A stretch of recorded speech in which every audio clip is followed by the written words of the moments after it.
We've just done about 100 kilometres on the Africa Twin, and we did about 20 miles of dead straight road, a few panning shots, and that gave a first indication of just how comfy the bike is. It really is surprisingly spacious. The bars are less wide than the GS, there's less of a stretch, the seat's narrower, and you can place your feet on the ground a lot easier as well, so that's all good.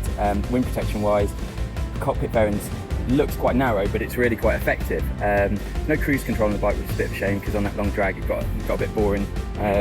The engine is very linear. It's torquey enough, but again, compared to the GS, it's probably a little bit down on power and pickup. But it does pull through the gears nicely and seamlessly. At the moment, I've only ridden the manual, and I've got the DCT to ride this afternoon.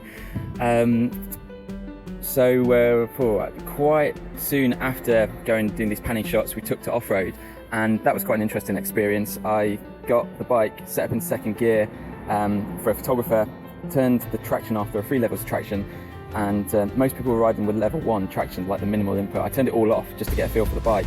Went round the corner, half expecting for things to go a bit wrong, but the rear wheel slid out from underneath me under power, and I was amazed at how easy it was to actually control the slide going around this particular corner, to the extent I actually ran out of revs and could have done with a third gear instead of, I was in second at the time, could have done with another gear.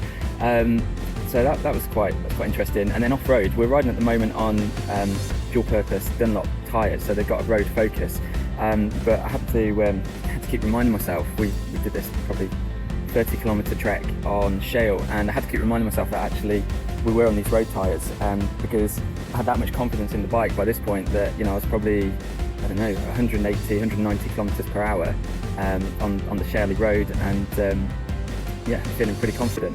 The brakes are really good. You've got the option of ABS switchable on the rear, it's on permanently on the front.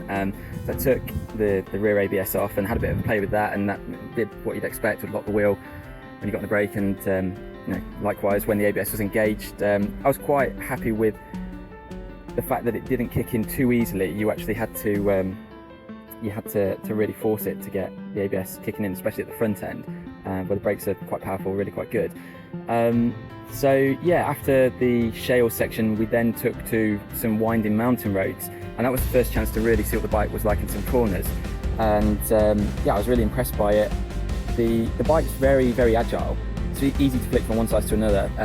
It's a lot more agile than the GS. It doesn't feel weighty. It's quite surprising actually. The bike from a distance looks larger than it actually feels to ride. So yeah, in these corners, it was really, really easy to pitch into bends, and proved quite stable. Going down, I mean, these bends were quite severe and we were riding quite fast. Going downhill, I did find that you could start pushing the front that little bit, but you know, that was you know, it was otherwise all good. We've just stopped for a break now, so we've got another 200 kilometres to do today, but yeah, all good, enjoyed it, and looking forward to seeing a bit more of what the bike can do later this afternoon.